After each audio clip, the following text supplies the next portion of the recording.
My name is Olivia Carter. I am 31 years old, and 3 days before what was supposed to be the happiest moment of my life, I found myself sitting in a room that felt more like a courtroom than a home, staring at the smug faces of the Blackwell family as they slid a leather-bound folder across the polished mahogany table toward me. Richard Blackwell, the patriarch, adjusted his cufflinks engraved with the family crest and said in a voice that carried the weight of entitlement and arrogance, "Sign it or the wedding is off." His wife Victoria leaned back in her chair, lips curled into a smile that was more of a weapon than an expression, watching me like a predator, certain its prey had nowhere to run. I sat frozen for a moment, my heart hammering against my ribs, my pulse roaring in my ears, and I realized this was not a conversation, it was an ambush. For months, I had ignored the subtle digs, the carefully veiled insults about my middle-class background, the way Victoria's questions at family dinners always circled back to money, pedigree, and power. Did your parents manage to save for retirement, dear? Or do they rely on government pensions? Such commendable work in education, though surely not lucrative. Ethan, my fiancé, had tried to smooth over those moments with nervous laughter, with hand squeezes under the table, with whispered promises that his parents would come around eventually. I wanted to believe him. I loved him deeply.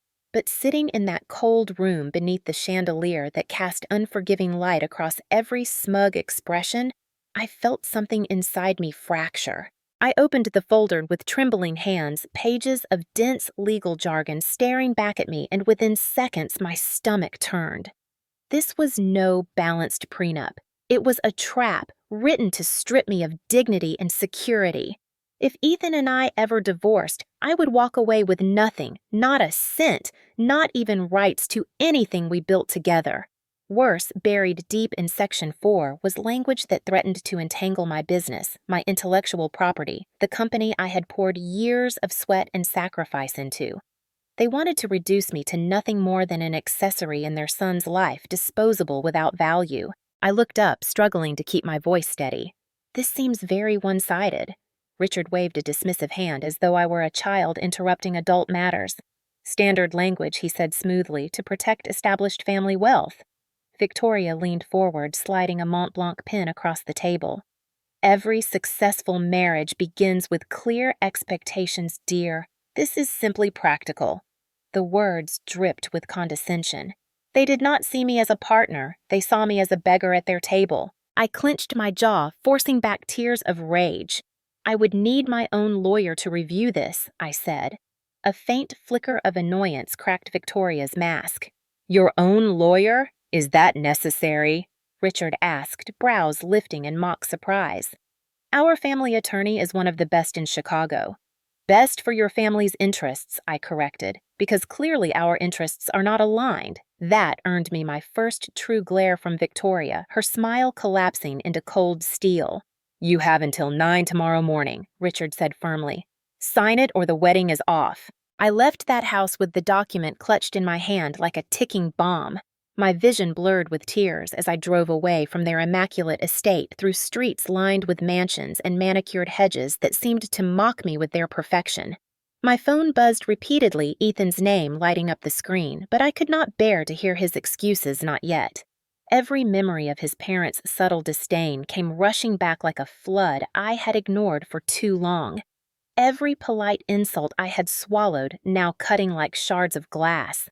At home, I collapsed onto my couch, still gripping the folder.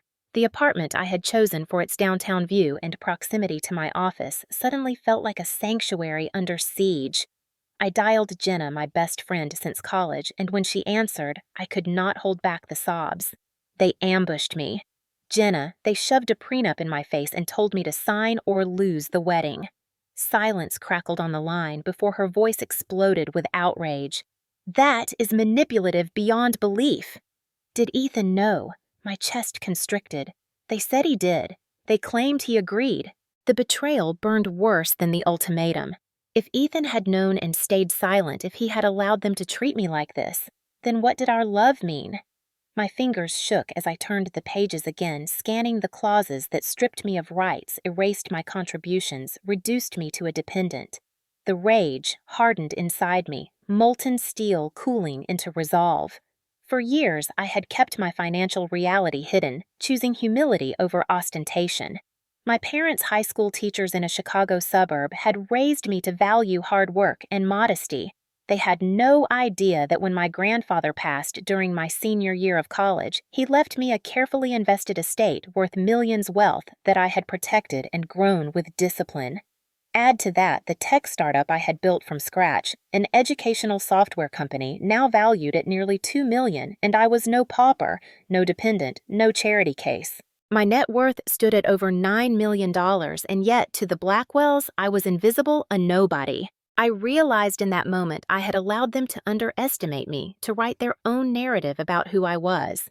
That ended tonight. I wiped my face, grabbed my laptop, and opened my portfolio of investments documents that laid out in black and white the truth they had chosen to ignore. For 3 years I had chosen silence, but their arrogance had forced my hand. If they wanted a battle over money and power, then I would fight on ground they least expected. The prenup lay on the table like a gauntlet thrown at my feet. My phone rang again, Ethan's name flashing insistently. I answered, this time voice cold as ice.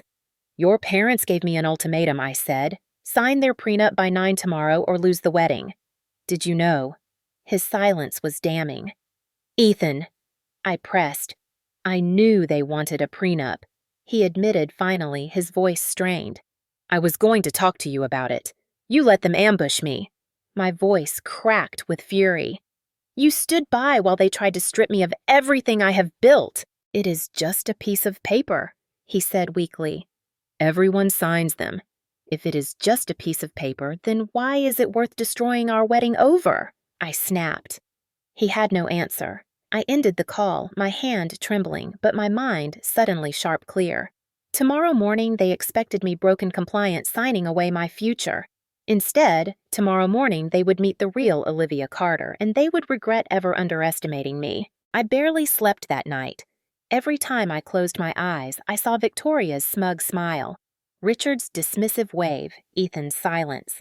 The rage simmered in my veins, but beneath it was something sharper, a determination I had not felt in years. At dawn, I was already dressed in a tailored gray suit, my hair pulled into a sleek ponytail, my grandfather's pearl earrings in place like armor. I walked into my office downtown before the sun had fully risen, the city still shaking itself awake. The prenup lay open on the conference table, every page marked with notes I had scrawled in red ink during the restless hours of the night.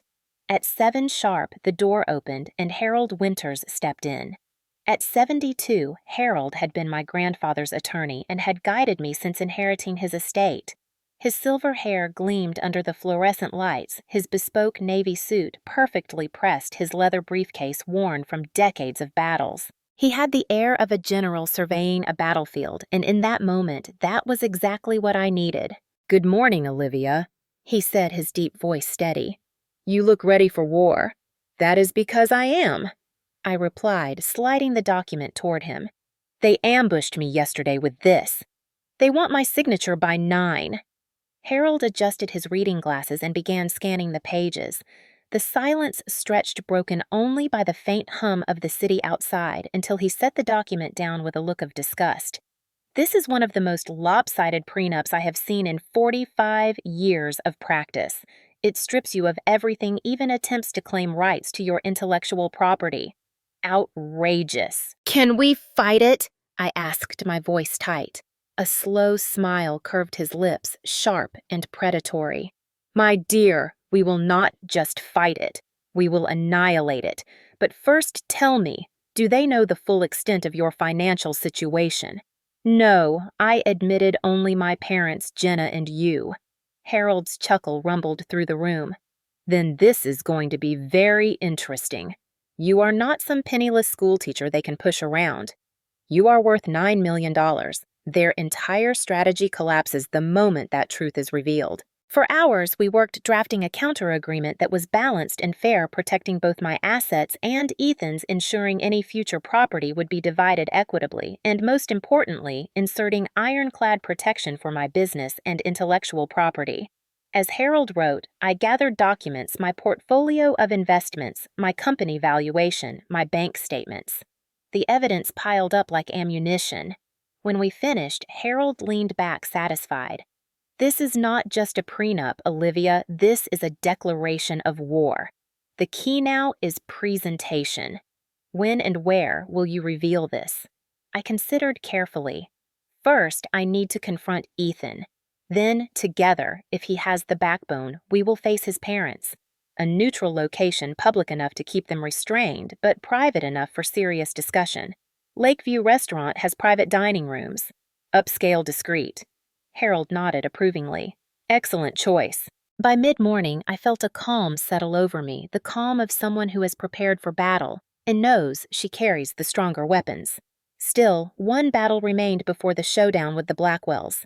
Ethan, I sent him a message. Meet me at 1 Carlucci's. No parents, no lawyers, just us. His reply came quickly. I will be there. At 1 o'clock sharp, Ethan walked into the restaurant looking exhausted, his tie, crooked dark circles beneath his eyes.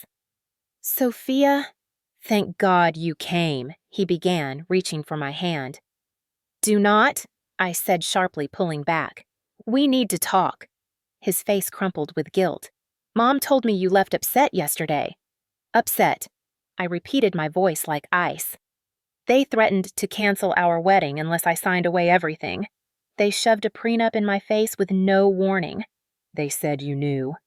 His silence was deafening. Did you know? I pressed, my heart pounding.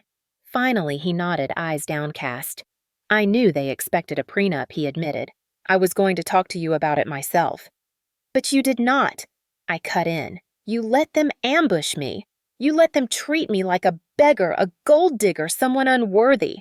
His hands tightened on the tablecloth. I was trying to protect you. Protect me? I laughed bitterly. By letting them humiliate me, by letting them strip me of rights. That is not protection, Ethan, that is cowardice. It is just a formality, he argued weakly. Everyone in my family signs one. Then why does it include clauses that could steal my company? Have you even read it? He faltered, shame flickering in his eyes. Dad said it was the standard family template. I leaned in fury, vibrating through every word. The standard family template ensures I walk away with nothing while your family gains everything, even my intellectual property. That is not a formality, that is theft. Ethan finally looked up, anguish in his expression. I told them the ultimatum was unacceptable. I told them if anyone was canceling this wedding, it would be me, not them. His words caught me off guard. You confronted them? I asked cautiously. Yes, he said firmly. They called me naive. Mom cried, accused me of betraying family. But I walked out. I chose you, Olivia. I studied him, searching for sincerity. For the first time, I saw not the dutiful son, but the man I had fallen in love with, fighting against the manipulation that had defined his life. Even so, I said carefully, this is not just about us. It is about how your family sees me, how they underestimate me. They believe I have nothing. That is their mistake. I opened my folder and slid the documents across the table. Ethan frowned, confused, then his eyes widened as he scanned the pages. $7.5 million from my grandfather's estate, I explained, plus $1.5 million from my company's valuation. Total net worth over $9 million. His jaw dropped. Olivia, why did you never tell me? For the same reason you do not announce you are a Blackwell to everyone you meet, I said. I wanted to be valued for myself, not my bank account. His face flushed with shame. All this time, my parents have treated you like a burden, a charity case. They thought they had power. They will not see it coming. He squeezed my hand this time, and I let him. Then let us show them, I said. Tonight. Together. Lakeview Restaurant. We present the new agreement on our terms. Ethan nodded, determination lighting his eyes. I am with you. As we left Carlucci's hand in hand, I felt the tide shift. For the first time since the ambush, I believed justice was possible. The Blackwells had underestimated me, underestimated us. Tonight, they would learn the truth, and the cost of their arrogance would be higher than they could ever imagine. The sun was already dipping low when Ethan and I pulled up to Lakeview Restaurant, the downtown skyline glittering in the distance, Lake Michigan shimmering with the orange glow of twilight. The private dining room I had reserved was set for four, the polished mahogany table gleaming beneath a crystal chandelier, the windows framing the water like a painting. The room smelled faintly of fresh lilies, elegant and controlled, the perfect battleground. Ethan adjusted his tie, his jaw tight. "They will be late," he said quietly. A power move. He was right. 15 minutes passed before the door finally swung open and Richard and Victoria Blackwell entered. Richard in his dark charcoal suit, every movement calculated, his expression unreadable. Victoria in deep burgundy silk diamonds flashing at her ears, her posture a picture of superiority. She swept into the room without acknowledging me, planting a kiss on Ethan's cheek. "Darling," she purred, "what a charming venue, though I hardly see why this needed to be so formal." Richard nodded at me curtly, the barest flicker of acknowledgement. "Have you come to a sensible decision, Olivia?" 9 a.m. has long since passed. I gestured toward the chairs opposite us. "Please sit. We have much to discuss." Something in my tone made Victoria's eyes narrow. She was used to prey, not opponents. They settled into their seats, Victoria crossing her legs with elegant precision, Richard folding his hands as though presiding over a negotiation he had already won. Ethan began, his voice calm but firm. "We reviewed the agreement you presented, and we find it unacceptable." Richard's brows shot up. "Unacceptable. It is the standard Blackwell family agreement. Your brother and sister both signed without this drama." "The power dynamics were different," Ethan countered. "They married into families of equal wealth and influence. That is not the case here." "Power dynamics," Victoria repeated with a dismissive wave of her manicured hand. "This is not sociology, Ethan. It is simple prudence. Protecting assets is what any responsible family does." I leaned forward, my leather portfolio on the table. "We agree that protection is sensible, which is why we have prepared an alternative agreement." Richard's expression darkened. "That was not the arrangement. You were to sign our document." "Plans change," I replied evenly, "especially when new information comes to light." I slid the counter prenup across the table. Richard barely glanced at it before scoffing. "This is highly irregular. You are expected to sign our terms, not present alternatives." Victoria smirked, clearly confident that whatever I had prepared could not matter. I reached again into my portfolio and placed a stack of documents on top of the new agreement. My financial portfolio, my investments, my company valuation, my net worth. $9 million laid bare in black and white. Victoria's smirk faltered. Richard leaned forward, his eyes narrowing as he scanned the numbers. $7.5 million in diversified investments, I explained calmly, inherited from my grandfather. $1.5 million in company valuation from my startup. Total net worth $9 million. My voice carried steady, each word deliberate. Silence thickened the room, heavy and suffocating. Victoria blinked rapidly, her face flushing with color. "Impossible," she whispered. "You drive a 5-year-old Audi. Your parents are teachers. I value financial responsibility over displays of wealth," I replied.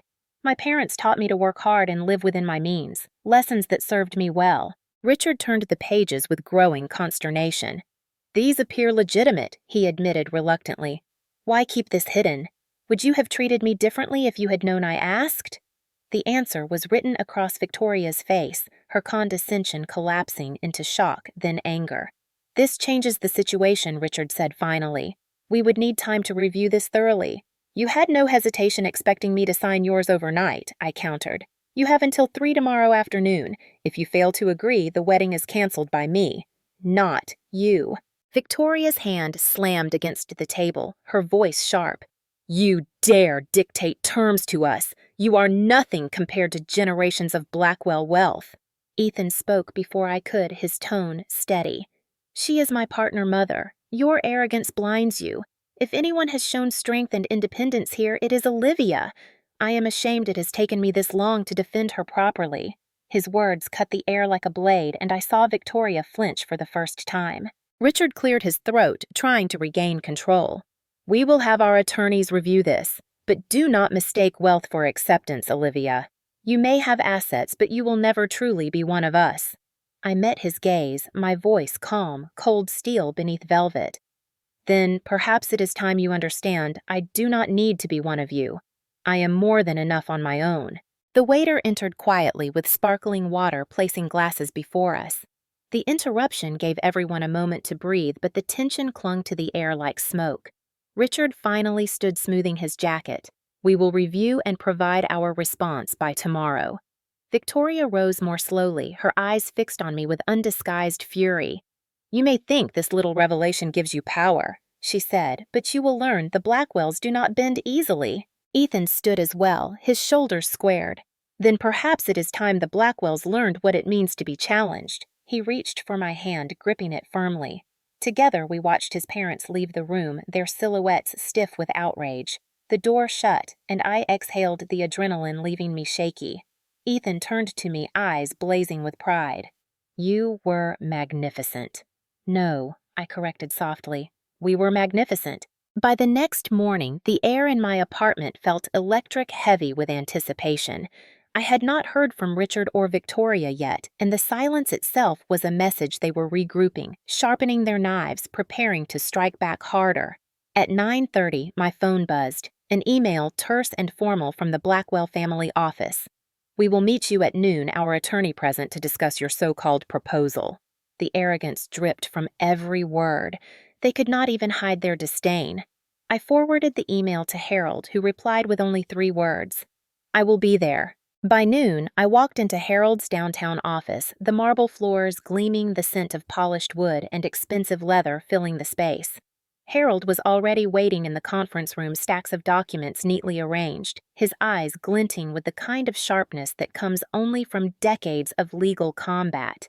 You have rattled them, Olivia, he said with satisfaction. They are not used to being challenged, especially not by someone they thought powerless. But now they will try to crush you with intimidation. Stay steady. Moments later, Richard and Victoria swept in, followed by a tall man in a pinstripe suit with a briefcase that screamed money and aggression. This is Leonard Graves, our family attorney. Richard announced, his tone smug. He has handled our affairs for 20 years. Leonard gave me a thin smile, the kind of smile that promised pain. Miss Carter, I trust you realize how unusual and frankly offensive your actions were yesterday. Presenting documents without authorization, making demands without standing. Standing, I repeated calmly. My net worth exceeds $9 million, Mr. Graves. I believe that qualifies as standing. His smile faltered for just a fraction of a second, then hardened.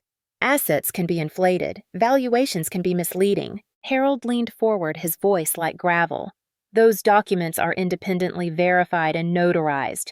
Question them at your peril, Leonard. You know as well as I do that challenging their validity without cause borders on malpractice. Leonard's lips tightened, but he shifted strategies. Even if accurate, this does not change the fact that the Blackwell family must protect multi-generational wealth. Your client's assets are modest by comparison. Therefore, the original agreement remains most appropriate. I felt anger rise, but Harold raised a hand, slightly a signal for patience. Then he spoke, every syllable deliberate.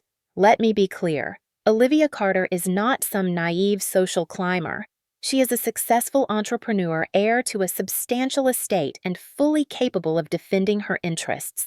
We have drafted a balanced agreement. If you refuse, we will proceed differently. Differently? Richard scoffed. What could you possibly do? Harold's eyes gleamed. File suit for coercion, duress, and bad faith negotiation. Release the story to the press. Imagine tomorrow's headline. Blackwell family bullies entrepreneur bride with predatory prenup. He let the words hang in the air. Victoria's face blanched. Richard's jaw clenched. Leonard's eyes flicked between them, calculating.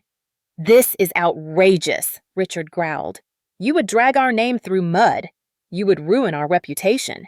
Harold spread his hands. The choice is yours. Sign a fair agreement or watch your legacy unravel in court and media alike. The silence that followed was thick with fury.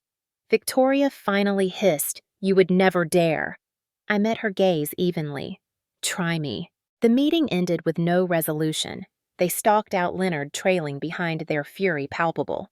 But as the door closed, Harold turned to me, a slow smile breaking across his face. They are cornered. They cannot fight this without losing face. Their empire depends on reputation.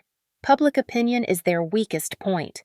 This is where we strike next. That evening, Ethan arrived at my apartment, his face tense.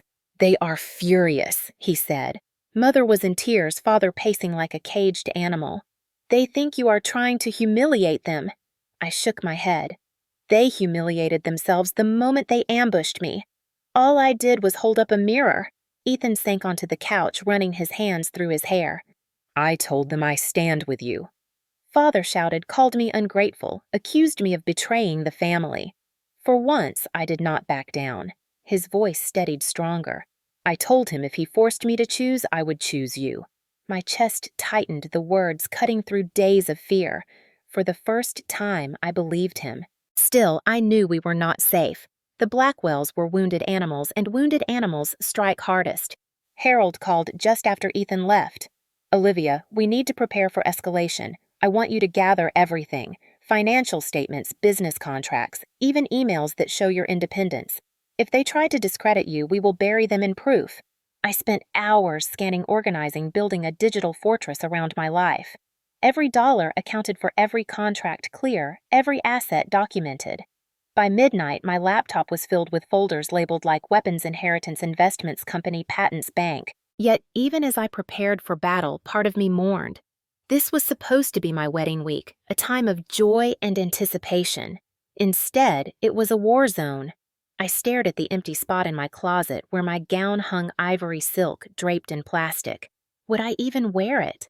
Or would it remain forever untouched, a relic of a love story poisoned by greed? But when doubt crept in, I reminded myself of the faces of Richard and Victoria when they saw my portfolio. Shock, fear, anger. For the first time, the power was shifting. And tomorrow, with Harold at my side, I would push harder. The following morning broke gray and heavy, the city sky smeared with clouds like bruises. My phone buzzed before I had even poured my coffee. Jenna's voice burst through the speaker breathless. "Olivia, have you seen it?" Seen what I asked, confused. "Check the Tribune." My stomach twisted as I pulled up the news site. There it was, front page of the business section, Blackwell family demands bride. Sign, ruthless prenup. Anonymous sources detail coercion and threats just days before wedding. My blood ran cold, then hot. Someone had leaked the story. The article detailed the ultimatum, the clauses that stripped me of rights, even the deadline. No names were attached to the leak, but the damage was done. Within hours, my phone exploded with calls from reporters, bloggers, even national outlets sniffing for scandal. Ethan's name trended on Twitter paired with words like, "weak, complicit, trapped." Richard's face appeared in a dozen memes portraying him as a tyrant, Victoria as a scheming villainess. The Blackwells obsessed with image were unraveling in real time. At 11, Harold called. "Not us," he said immediately before I could ask.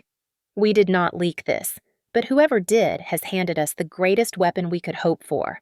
Use it carefully." By noon, the Blackwells had summoned us again, this time to their estate. The tone of their message clipped and frantic. Ethan and I arrived to find the mansion's great hall buzzing like a disturbed hive. Assistants rushed through with ringing phones, lawyers huddled in corners. Richard stormed toward us, his face purple with fury. "You did this!" he bellowed. "You humiliated us publicly! Admit it!" I stood tall, meeting his rage with calm. "I did not leak anything. But perhaps you should consider why so many were eager to expose your tactics." Victoria's eyes glittered with venom. "You have no idea what you have unleashed. Our contacts, our allies, this will not end well for you." Harold stepped forward, his presence a wall of steadiness. "Enough! Threats will only worsen your position. The world is watching now. Any further coercion will be seen for exactly what it is." Richard jabbed a finger toward me. "You think 9 million makes you untouchable. We can bury you in litigation until you are ruined." Harold's voice cut through like steel. "Try it. Every filing will be met with countersuit. Every attempt will deepen the press frenzy. Your fortune cannot buy silence anymore." Ethan finally spoke, his voice shaking but firm. "Father, stop. This has gone too far. Mother, you too. You claim to protect family, but you are destroying mine before it begins. I love Olivia. I will not let you treat her like property." Victoria's face crumpled disbelief etched in every line. "Ethan, how dare you? After everything we built, everything we gave you." He drew himself taller, shoulders squared. "What you gave me was wealth tied to chains. What Olivia has given me is love without conditions. I choose her." The room froze. Richard's fury faltered, stunned by his son's defiance. Victoria's lips trembled, caught between outrage and despair. In that silence, I stepped forward, placing my counter-agreement on the marble table at the center of the hall. "This is fair," I said, my voice carrying across the cavernous space. "It protects both families. It acknowledges my assets, my work, my worth. Sign it and we move forward together. Refuse and the wedding is off by my decision, not yours." For a long moment, no one moved. Then Richard snatched up the papers, scanning them, his jaw working. He looked up at me, eyes burning. "You think you have won?" I met his gaze, unflinching. "No. I think we have all been reminded that power built on arrogance collapses quickly. That is what this week has taught us." Harold added quietly, "If you refuse now, the court of public opinion will crucify you. You will lose more in reputation than any fortune can repair." The sound of Victoria's diamond bracelet clinking as she folded her arms echoed in the vast room. Finally, she exhaled, long and sharp. "Richard, sign it." He whipped his head toward her, incredulous. "What?" She met his glare with cold pragmatism. "We are bleeding in the press. The board is already calling. Our name is worth more than this fight. Sign it." His face darkened, but slowly, with trembling fury, he uncapped his pen and scrawled his signature across the bottom line. The moment the ink dried, the balance of power shifted permanently. I felt a wave of triumph surge through me, not loud or exuberant, but quiet, steady, undeniable. I had stared down the Blackwells in their own home with their empire at their backs, and I had not only survived, but prevailed. Ethan reached for my hand, his grip tight, his eyes shining with relief. We walked out together past the towering portraits of ancestors who had ruled this family for generations. For the first time, I did not feel like an outsider walking those halls. I felt like someone who had carved her place with unshakable resolve. The news traveled faster than I could have imagined. By the time Ethan and I returned to my apartment that afternoon, headlines had already shifted. Blackwell family backs down signs, bride's agreement. Social media exploded with commentary. Some hailed me as a hero, a woman who stood up against one of the city's most powerful dynasties. Others dissected every detail, speculating about my inheritance, my company, my net worth. Overnight, I had gone from an unknown entrepreneur to a public figure. Harold called that evening, his tone almost amused. "Congratulations, Olivia. You have done in 48 hours what most people spend lifetimes attempting. You have forced the Blackwells to bend. But remember, victory is rarely without cost. The press will dig. They will want every detail of your life. Be careful." I promised him I would, though deep down, I knew he was right. The spotlight that now burned on me was as dangerous as it was empowering. Meanwhile, the Blackwells were reeling. Richard's seat on 3 corporate boards was suddenly in jeopardy. Journalists questioned whether a man who could not control his own household should be trusted with shareholders' fortunes. Victoria's social calendar, once brimming with galas and charity luncheons, emptied in days as invitations were quietly rescinded. Friends who had once clung to her diamond-encrusted coattails now avoided her like contagion. Ethan received frantic calls from cousins and uncles, some congratulating him for standing by me, others warning he had destroyed the family's legacy. He handled each with quiet resolve, no longer the submissive son, but a man finally free of the invisible leash. One evening he turned to me, eyes tired but determined. "For the first time, I feel like myself. Not their son, not their pawn. Just me. And it is because of you." But even as I tasted victory, I felt the hollow edges of it. At night, lying in bed, I would stare at the ceiling and think of the wedding gown still hanging untouched. Would the ceremony feel tainted now, overshadowed by scandal? Would every guest whisper about prenups and headlines instead of vows and promises? Part of me longed for the simplicity of anonymity for a wedding that was only about love, not power. 2 days later, Harold invited me to his office again. This time, the atmosphere was lighter, almost celebratory. He poured 2 glasses of champagne, raising his glass in salute. To your resilience, Olivia. You remind me why I practiced law all these years. Because sometimes rarely justice wins. I laughed softly, clinking my glass to his. But Harold's expression sobered. Remember, this battle may be over, but the war of perception continues. The Blackwells will never forget what happened. They will look for ways to regain control. You must stay vigilant. I nodded, storing his words like armor. Vigilance was something I knew well. My entire life had been a fight to be seen, respected, valued. This was simply the largest battlefield yet. Meanwhile, the city buzzed with opinions. At a coffee shop, I overheard 2 women debating me as if I were a character in a novel. One said, "She is brilliant. I wish I had her courage." The other sniffed. "She is reckless. No marriage can survive that kind of drama." I walked past without revealing myself, a strange mixture of pride and weariness curling in my chest. That night, Ethan and I sat on my balcony overlooking the city lights. The air smelled of rain, the sky low and heavy. He reached for my hand, his voice quiet. "Olivia, do you regret it?" I thought for a long moment before answering. Regret, no, but I mourn what it cost. We wanted a wedding filled with joy, not tension. We wanted a family's blessing, not their resentment. He nodded his thumb, brushing my knuckles. I cannot change my parents, but I can choose how I live from here. With you. Always with you. The tenderness in his words soothed some of the ache, yet I knew the path ahead would not be easy. Society loves a scandal, but it forgets just as quickly. What remained would be the quiet work of building a marriage, of proving that we were more than headlines. As the week closed, the city moved on to new gossip, new stories. But within the walls of the Blackwell mansion, the silence was deafening. Their portraits still hung grandly.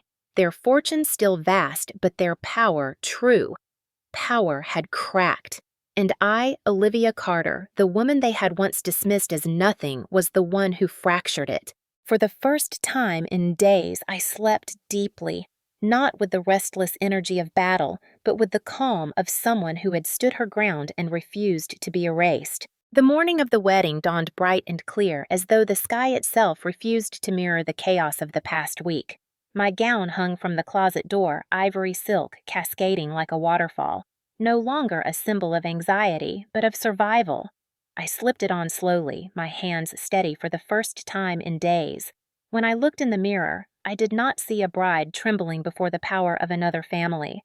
I saw a woman who had fought, endured, and carved her place at the table. At the church entrance, the air was thick with whispers. Guests clustered in small groups, their voices hushed but urgent. They had all read the headlines. Some avoided my gaze, embarrassed to have witnessed our private war spilled across the city. Others smiled with thin curiosity, eager to see if the rumors were true. Outside, reporters gathered behind barricades, cameras flashing their questions muffled by the hum of anticipation. Ethan waited at the altar, his tuxedo sharp, his posture straighter than I had ever seen. He looked like a man reborn, no longer a shadow of his parents, but his own force. When our eyes met, the tension in the room faded for me, replaced by a quiet certainty. Whatever storms raged around us, this moment was ours. The ceremony began, the organ's notes swelling. I walked slowly down the aisle, each step measured the murmur of whispers trailing behind me. I caught fragments. She refused them. She has 9 million. They had to sign her papers. The words did not wound. They empowered. They were proof that I had not been erased, that my worth had been acknowledged. The vows passed like a dream, spoken with voices that shook only with emotion, not fear. When the priest declared us husband and wife, the applause was hesitant at first, then stronger, as though even the doubters could not resist the tide of finality. Ethan and I kissed, sealing not just our union, but our defiance. But the day held one more twist. At the reception, as champagne glasses clinked and music floated through the air, a woman in her 60s approached me. I recognized her immediately, Margaret Lewis, a board member of one of the Blackwell corporations, a figure of immense influence. The room quieted as she took my hands warmly. "Olivia," she said, in a voice meant for all to hear, "you remind me of myself when I was young. I was told to sit quietly, to sign papers without question, to let men decide my future. I did not, and neither did you. The silence that followed was electric. Her words were not just approval, they were a benediction, a validation delivered before the entire Blackwell circle. Even Richard and Victoria, seated stiffly at a corner table, could not disguise the sting of humiliation. Margaret's blessing shifted the room. Whispers turned into nods into applause. The tide had turned fully and not in their favor. Later, as Ethan and I slipped away from the crowd to breathe under the soft glow of lanterns strung across the garden, he looked at me with quiet awe. "You changed everything, Olivia. Not just for us, but for them. You made them face what they've never had to face before equality."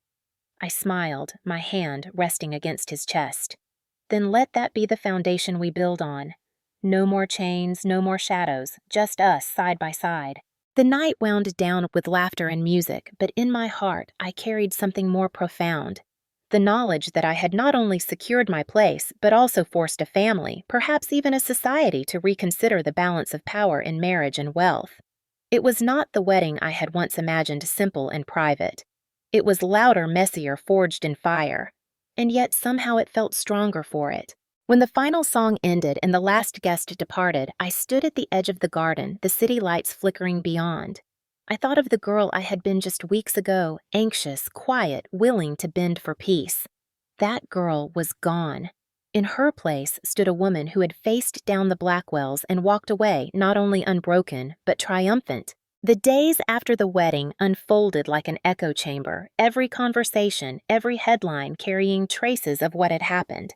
Some articles framed me as a heroine, others dissected me with suspicion, but all agreed on one point: the Blackwells had been forced to bend. Their aura of invincibility had cracked, and once cracked, no amount of polish could restore the shine. For me, life shifted in ways I hadn't fully expected.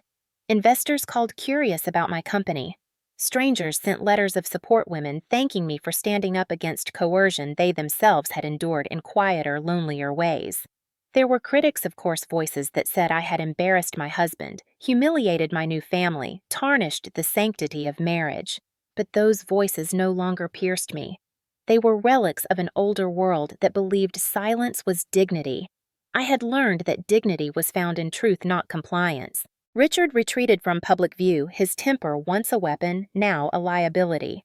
Within a month, he resigned from one of his boards under pressure, a carefully worded statement masking the reality of disgrace. Victoria clung to what social circles remained, but the sparkle of her name was dulled her invitations fewer. Their empire was not ruined, but its throne was undeniably shaken. And though they would never say it aloud, they knew I had delivered the blow. Ethan and I settled into a new rhythm, one that felt freer than anything we had before.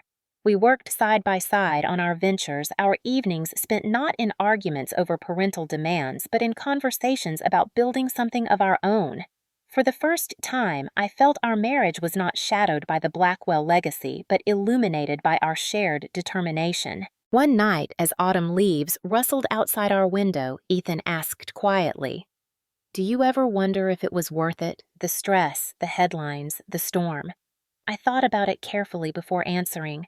"It was worth it," I said softly, "because I didn't just protect myself. I showed them, and maybe others, that power doesn't always belong to the loudest voice in the room. Sometimes it belongs to the one who refuses to be silenced. And yet privately, I understood the loneliness of that strength. To fight is to stand apart, to endure being misunderstood. But loneliness is a small price compared to losing oneself. I had lived long enough to know that surrendering dignity for peace is no peace at all. Weeks later, I received a letter from Margaret Lewis, the board member who had spoken up at the wedding, handwritten on heavy cream paper. She wrote, "You reminded me that courage can ripple outward. I stood taller because you did. Do not underestimate how far your example may travel." I read those words again and again, knowing that whatever scars remained, they were scars worth carrying. As winter settled in, the scandal cooled the world, moving on to new distractions. But inside me, a clarity had taken root. I was no longer simply Olivia Carter, entrepreneur and heiress. I was a woman who had stood before one of the city's most powerful families and declared that my worth was not negotiable. That truth once spoken could never be taken back. Looking back, I realized that the wedding was not the culmination of my story. It was only the beginning. Marriage had not diminished me, nor had the Blackwells' attempts to control me. Instead, both had forged me into something stronger, someone who would never again accept a seat in the shadows. So this is what I leave you with. Family can wound, wealth can corrupt power, can intimidate. But none of those forces hold authority over a person who knows their own value. Dignity is not granted, it is claimed, and when you claim it, you do not just change your life. You change the world around you. My name is Olivia Carter. I am not defined by the Blackwells, nor by the scandal that tried to swallow me. I am defined by the choice I made to stand. And if you are listening, if you have ever been told to stay quiet, to sign away your voice, to surrender for the sake of peace, remember, this peace without respect is not peace. Demand more. Demand fairness. Demand yourself. Because the moment you do, the silence breaks. And when it breaks, the world has no choice but to listen.